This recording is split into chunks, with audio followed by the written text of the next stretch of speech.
Have you ever wondered if you could live forever? Or what if your mind, your actual consciousness, could exist outside of your body? Well, today we're going to dive deep into a future that really pushes the boundaries of what it even means to be human. A future where our consciousness could finally break free from its biological shell. Just let that question sink in for a second. What if your mind, everything that makes you you, your thoughts, your memories, your personality, wasn't trapped inside your skull? It's a reality-bending idea, for sure, and it's the core question we're going to explore together. All right, so here's the game plan. We're going to start by looking at our current limitations, what we're calling the mind's current cage. Then we'll get into the technology that could break us out and explore the wild new realities we could create. After that, we have to tackle the massive ethical questions that come up.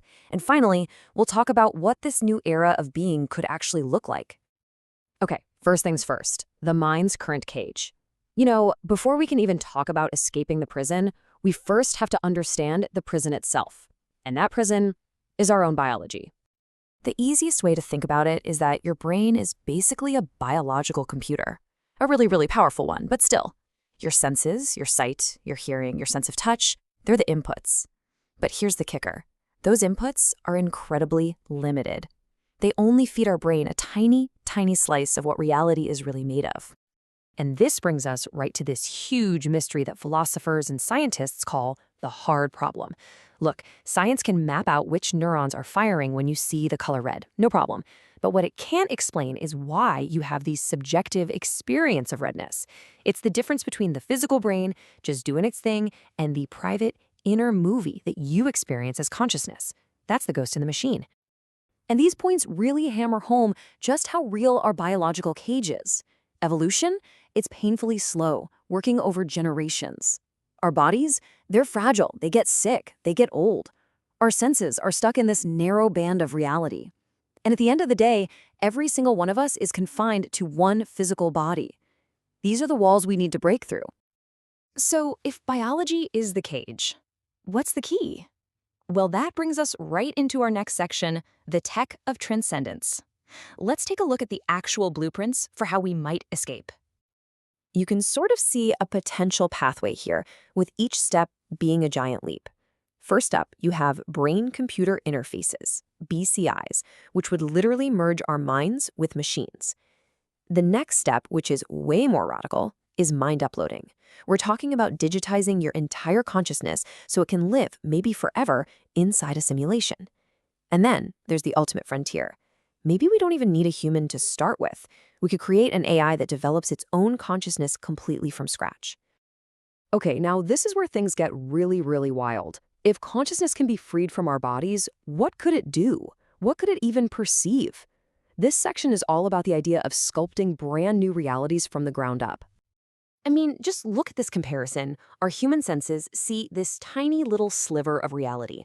A synthetic consciousness could experience so much more. It could see in X-rays, feel magnetic fields, maybe even understand and navigate higher dimensions that we can't even imagine. Reality itself would become, well, programmable.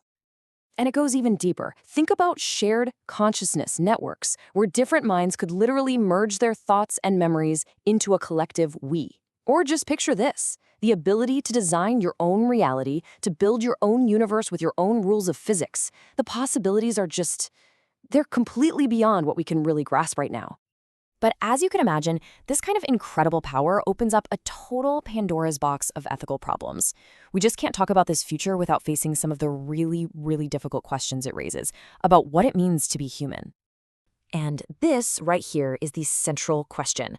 If we're not made of flesh and blood anymore, if our experiences aren't based on the human condition we all know, then what are we? Is humanity something we just leave behind? And would we even want to hold on to it? And this isn't just some fun philosophical game, you know? This has profound consequences. At what point does a digital mind or an advanced AI get the same rights as a person? Can you just delete it? Is turning it off the same thing as murder? This is the moral minefield we'd be walking into. And that leads to the ultimate question of power. Who gets the keys to this new kingdom? Is it going to be governments, huge corporations, a few individuals? The ability to create and shape conscious beings is arguably the greatest power you can imagine, and how we'd handle that responsibility would define everything. So, despite all those profound risks, what's the potential reward? What could we possibly gain by taking this enormous leap into a completely new era of being? Honestly, the potential is just staggering. A consciousness that's not tied down by our biology might finally be able to understand the fundamental truths of the universe, like the true nature of time and space. A collective intelligence could probably solve problems like climate change or disease in an instant. It could lead us to explore new ways of existing and new purposes that are as unimaginable to us now as our world would be to a tiny microbe. And that's really why all this matters. This isn't just about the next cool gadget or a new app. This is about the evolution of consciousness itself. It is the ultimate frontier, not of outer space, but of inner space, of what it means to be. So that leaves us with this one profound question. Is all this technology our species' greatest achievement, our ticket to understanding the cosmos, or are we just engineering our own replacement? Are we on the verge of unlocking the ultimate potential of what consciousness can be, or are we just building the tools that will make us obsolete? The answer, for now, is completely unwritten.